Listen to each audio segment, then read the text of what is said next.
Karoline Leavitt's moment on the stage was not about delivering a theatrical jab or trying to score a viral moment. Instead, it was about reframing a national conversation that had grown stale, particularly one that centered around Donald Trump's legal entanglements. The media and political figures like Gavin Newsom had long relied on Trump's court appearances as a centerpiece of their criticisms, hoping that the spectacle of legal drama would eclipse the real issues facing the American people. But Leavitt saw an opening, a chance to connect those dots back to the kitchen table where voters make their real decisions. As the cameras rolled and journalists leaned in to capture the soundbite they assumed would define the event, Leavitt calmly shifted the ground under her opponent's feet. When Newsom implied that Trump couldn't lead a nation from a courtroom, it was more than a punchline. It was a carefully calculated line designed to reinforce the narrative that Trump was distracted, dangerous, and politically unfit. That kind of rhetoric had worked for years in the elite corners of political debate, but Leavitt didn't bite. Instead, she turned the conversation on its head. Without raising her voice or stepping into combative territory, she asked, in essence, what does courtroom drama matter to a single mother trying to stretch her paycheck until the end of the month? What does it mean to a factory worker in Ohio whose job disappeared under current economic policies? Leavitt's counter wasn't just effective because it was articulate. It was effective because it was grounded in what most Americans are actually thinking about. She made it clear that Trump's presence in courtrooms hadn't disconnected him from the American public. If anything, it had underscored his connection to the average citizen who feels targeted, unheard, and frustrated by a government that seems to serve everyone but them. She argued that while some politicians spend their time on media rounds and polished sound bites, Trump had remained visibly engaged with working-class Americans, visiting small businesses, appearing at union events, and walking the floors of manufacturing plants. In Leavitt's words, Trump wasn't just fighting a legal battle. He was standing in for millions of Americans who felt politically homeless, legally overlooked, and economically crushed.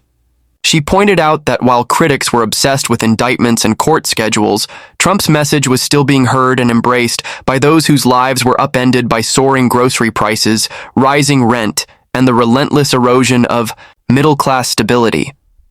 Her delivery wasn't fiery, it was measured. She didn't come with barbs or insults, but with numbers, real-world examples, and a tone that made the media's obsession with courtroom drama feel almost irrelevant.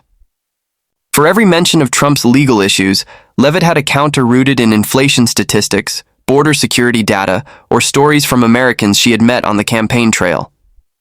She said plainly, people care about what's happening to their families, not what's happening in a courtroom 800 miles away. And in that moment, the discussion transformed. No longer was it about defending Trump the person. It was about defending a legacy that many Americans now viewed through the lens of their own improved lives during his presidency. The subtle brilliance of her response was that it stripped away the drama, the legal jargon, and the political theater, leaving behind only one question. Are Americans better off now than they were before? That kind of question doesn't need a podium or a press release. It echoes in grocery store aisles, at gas stations, and during late-night conversations when the bills don't quite add up. By bringing the focus back to those everyday struggles, Leavitt not only neutralized the courtroom narrative, but exposed how out of touch it was with the real worries of the electorate. In doing so, she didn't just defend Trump, she recentered him in the conversation, not as a defendant in a trial, but as a symbol of policies that many Americans remember benefiting from. And she did it all without theatrics, relying instead on the quiet force of clarity, connection, and conviction. Karoline Leavitt didn't come to the stage armed with vague political rhetoric or generic talking points. She came with numbers, facts, and a quiet confidence that cut deeper than any raised voice could. When her opponent attempted to shift attention toward Trump's legal battles, hoping to discredit him by implication, Leavitt didn't deflect, she redirected. And she did it by drawing a clear and unflinching contrast between Trump's record and the present failures that many Americans see in real time, particularly under policies promoted by leaders like Gavin Newsom. Without needing to launch into hyperbole, Leavitt calmly listed off the results of Newsom's leadership in California, painting a portrait not of success, but of a state that has become a warning sign for the rest of the country. Homelessness, she pointed out, is not just up, it's reached crisis levels. In California alone, the homelessness rate has surged by over 25% in just a few years. Entire blocks of cities like San Francisco and Los Angeles are now dominated by tent encampments, with families and veterans sleeping on sidewalks in one of the wealthiest states in the nation. Leavitt questioned how a leader could lecture others on policy when so many people under his watch were slipping through the cracks. And then she pivoted seamlessly into the rising cost of living. With clarity, she spoke about how inflation has pushed grocery prices up more than 30% since the beginning of the current administration. Milk, eggs, meat, basic household staples have all become noticeably more expensive, forcing families to make difficult choices every week. She didn't rely on abstract economic theory. She referenced real families. Working parents, elderly individuals on fixed incomes, college students balancing classes and 2 part-time jobs. These weren't statistics to her. They were Americans, struggling, overlooked, and increasingly skeptical of the political class. That speaks of progress while their wallets get thinner. The contrast couldn't have been more vivid. Leavitt didn't need to claim that Trump had solved every problem. What she did instead was lay out a simple comparison. Under Trump, energy, prices were lower, inflation was stable, the border was more secure, and business confidence was higher. Under leaders like Newsom, the reverse has occurred. Gas prices in California are consistently among the highest in the country, not due to global markets alone, but due to regulations and taxes implemented at the state level. And when she brought up the border, she did so not with alarmism, but with practical urgency. Leavitt reminded the audience that California has borne a massive portion of the consequences of lax immigration policies. Overcrowded shelters, strained public services, and increased tensions in local communities weren't abstract political talking points. They were the visible results of failed decisions. Meanwhile, Trump's approach to immigration, though often criticized in the media, had resulted in greater control and fewer illegal crossings. By focusing on these tangible outcomes, Leavitt made it harder for her opponent to retreat into comfortable buzzwords like equity or climate. Justice without facing scrutiny. Those phrases, she suggested, sounded noble, but meant little to someone who couldn't afford rent or had to skip meals to cover their electric bill. One of her most resonant lines came when she said, "Leadership isn't about how many press conferences you hold. It's about what happens when the cameras are off, when a mother can't afford groceries or a veteran is sleeping in a park." That struck a chord. It wasn't loud, but it was undeniably clear. Leavitt wasn't interested in debating personalities. She was holding up a mirror to failed policies and asking voters to look for themselves. In doing so, she didn't just put Newsom on the defensive. She made a broader case about accountability. When politicians like him focus more on appearances than results, it's everyday people who pay the price. And while the media continues to focus on Trump's court dates, Americans are watching prices go up, wages stagnate, and their confidence in the system drop. Leavitt made sure no one could walk away from that stage without remembering that contrast. Not just between Trump and Newsom, but between words and out. Karoline Leavitt's strength in the exchange wasn't just in the facts she presented, it was in the way she presented them. In a political environment often dominated by noise, heated rhetoric, and viral outbursts, her calm, steady tone did something unexpected. It commanded attention without demanding it. When Gavin Newsom leaned into sarcasm and slick one-liners in an effort to undermine Donald Trump, Leavitt didn't take the bait. She didn't raise her voice, interrupt, or engage in a back and forth for applause. Instead, she kept her composure and delivered a response that was measured, thoughtful, and strikingly effective. The contrast was noticeable from the start. Newsom leaned into charisma, hoping to sway the room with style. Leavitt leaned into clarity, armed with substance. That difference in tone immediately shifted the energy in the room.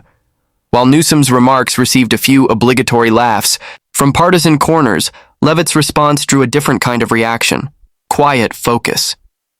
The audience leaned in, not because she was loud, but because she was deliberate. She began by acknowledging the elephant in the room, the constant media coverage of Trump's legal battles. But then, with a pivot that seemed almost effortless, she reframed the issue entirely. Americans aren't tuning in to court transcripts, she said evenly. They're tuning into their own lives. And what they're seeing is unaffordable groceries, rising rent, and a country that feels off track. There was no sarcasm in her voice, no need for dramatic flair. The facts, calmly delivered, spoke volumes. And in that calmness, Leavitt earned something even more valuable than applause: credibility. It wasn't that she avoided confrontation. She simply chose not to entertain distractions. When Newsom dismissed Trump's policies with generalized criticism, Leavitt responded with specific, concrete examples. She mentioned Trump's economic record, particularly pre-pandemic unemployment rates, energy independence, and border enforcement. She didn't boast or exaggerate. She laid it out plainly, letting the results speak for themselves. This approach made it difficult for Newsom to counter her effectively. Loud rebuttals or personal jabs would have only made him look reactive. Leavitt's quiet resolve gave her the upper hand, because it suggested confidence not just in her arguments, but in the strength of her position. Her tone also emphasized a deeper message, that voters are exhausted by political theatrics. Leavitt seemed to understand that people aren't just looking for who can shout the loudest or get the best headline. They're looking for someone who understands what they're going through. Someone who doesn't treat politics like a performance, but like a responsibility. This demeanor stood in stark contrast to the way many public figures handle pressure. While others might crack under scrutiny or lash out when challenged, Leavitt maintained control of the conversation by staying grounded. She brought the focus back to Americans themselves, not politicians, not courtrooms, not cable news drama, but the people who wake up every morning trying to keep their families afloat. Her tone also gave weight to her critique of Newsom. Rather than accusing him with bombast, she simply held up the mirror. "Under your watch," she said, "homelessness has exploded, costs have risen, and families are fleeing California for better opportunities elsewhere." There was no shouting in her voice, but the message cut deeper because of that. She didn't need to dramatize the facts. The facts, spoken plainly, did more damage than any insult could. Even Trump's critics found it hard to dismiss her when she spoke this way. While they may not agree with her, they couldn't deny the professionalism and clarity she brought to the stage. That made her a uniquely effective messenger for Trump, one who could reach across skeptical audiences not by pandering, but by staying disciplined and direct. In today's political landscape, where so much attention is given to who can dominate a headline, Leavitt's approach reminded everyone that there's still value in composure. That a steady voice, when backed by evidence and conviction, can leave a lasting impression and shift the conversation in a room full of noise. Karoline Leavitt's performance during the policy forum wasn't just about countering Gavin Newsom or defending Donald Trump. It marked something deeper and more significant in the current political landscape. It reflected a generational shift taking place within the conservative movement, one where younger, more articulate voices are emerging not only to support Trump, but to carry his message with fresh energy and a modern tone. Leavitt exemplified that shift, not by mimicking Trump's style, but by delivering his message with clarity, polish, and substance that even critics had to acknowledge. For years, Trump has been the face of disruption in American politics. His bluntness, unpredictability, and refusal to play by the old rules made him a phenomenon. But that same style also brought intense criticism and fatigue from parts of the electorate. Now, as Trump continues to lead in the polls despite legal challenges and relentless media scrutiny, a new kind of advocate is stepping into the spotlight. Karoline Leavitt represents that change. She doesn't replace Trump, she reinforces him. But she does it in a way that appeals to voters who may have been turned off by the chaos and are now listening again because the results under his administration still resonate. During the exchange with Newsom, Leavitt didn't need to imitate Trump's combative style. She offered something different: discipline, depth, and an ability to deliver sharp critiques without losing composure. That balance made her particularly effective. Her youth didn't come off as inexperience. It came off as confidence in a new generation that knows exactly why Trump's message still lands with millions of Americans. Leavitt spoke from a place of personal conviction, not just political loyalty. She wasn't there just to defend Trump's record. She was there to explain why that record matters now more than ever. Her ability to articulate complex policy issues like inflation, immigration, and regulatory overreach in clear, concise terms is part of what sets her apart. While some younger politicians on both sides lean on identity or emotion, Leavitt leans on results, what worked, what failed, and what needs to be done. That's why her moment mattered. It wasn't about a single line or viral clip. It was about showing the country that the next wave of conservative leadership is ready, capable, and deeply in touch with the issues facing everyday Americans. Trump has always drawn energy from the crowds, but now he's drawing strength from a new group of voices that understand how to reach people beyond rallies and headlines. Leavitt's rise is a reflection of the broader coalition forming behind Trump, one that includes not just longtime supporters, but young professionals, first-time voters, and independents who are frustrated with the current direction of the country. Her role is not to overshadow Trump, but to help translate his message to a broader audience, especially those who want strong leadership without the noise. This generational handoff is happening in real time. While Trump remains the central figure, it's clear he is not standing alone. Figures like Leavitt are helping to reinforce his policies with a renewed sense of focus and discipline. That makes the movement more sustainable and more persuasive to those who are listening for more than just slogans. They want to hear someone explain what policies worked, why they worked, and how they can be replicated. Leavitt's presence on stage and her effectiveness in taking on a seasoned figure like Newsom sent a message not just to political insiders, but to voters across the country. This movement isn't fading, it's evolving. Trump's message of economic strength, national security, and putting American families first is not only being defended, it's being refined, repackaged, and delivered by smart, strategic voices who can appeal to a generation that's watching closely. And it's not limited to media appearances or press panels. These voices are showing up on podcasts, in town halls, on college campuses, and across social media, meeting Americans where they are, with a message that is clear and consistent.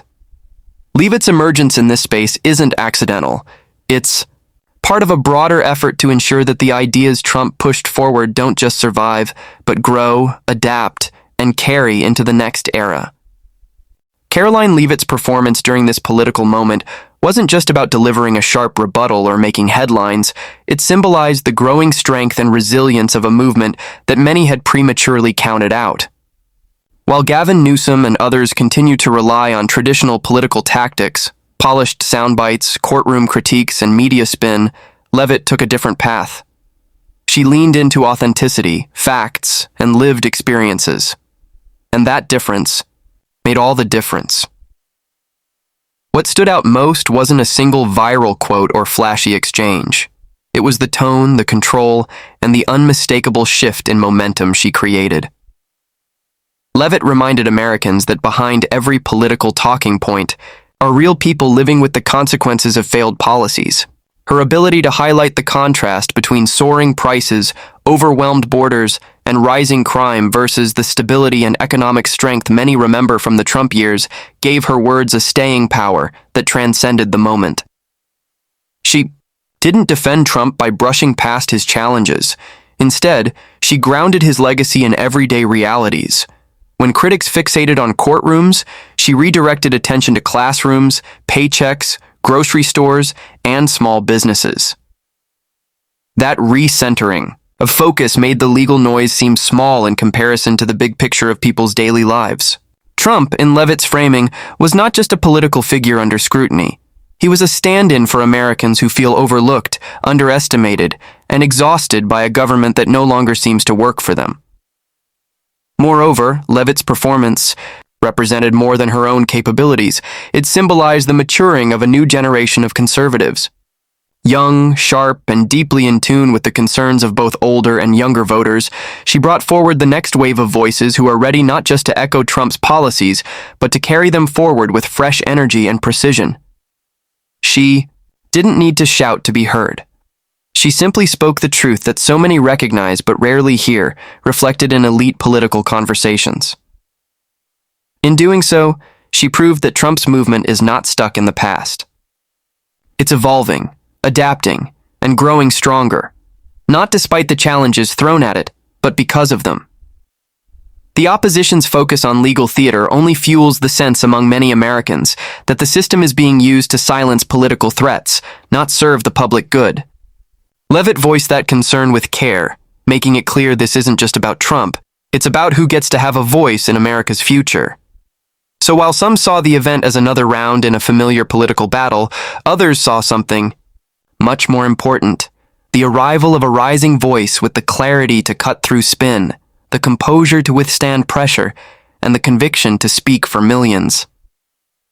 Karoline Leavitt didn't just deliver a blow to Gavin Newsom's arguments. She showed that the future of the conservative movement is not only secure but thriving and ready for what